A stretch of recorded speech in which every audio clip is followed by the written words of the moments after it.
आपण पाहणार आहोत कृषी उत्पन्न बाजार समिती सोलापूर FMC सिद्धेश्वर मार्केट यार्डातील कांदा बाजारभाव 29 एप्रिल 2024 रोजीचे सिद्धेश्वर मार्केटमध्ये आज सोलापूरमध्ये 120 गाड्यांपेक्षा जास्त आवक आली होती। बाजारभाव फुल गोळे कांदे निवडक 1800 ते 1900 रुपये प्रति क्विंटलपर्यंत निवडक विकले गेली।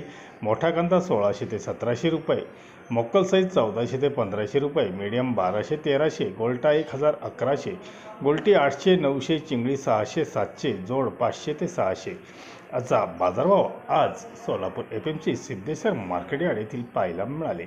धन्यवाद। व्हिडिओ आवडले असतील शेअर लाईक नक्की करा, चॅनलला सबस्क्राईब करा, बेल आयकॉनला क्लिक करा।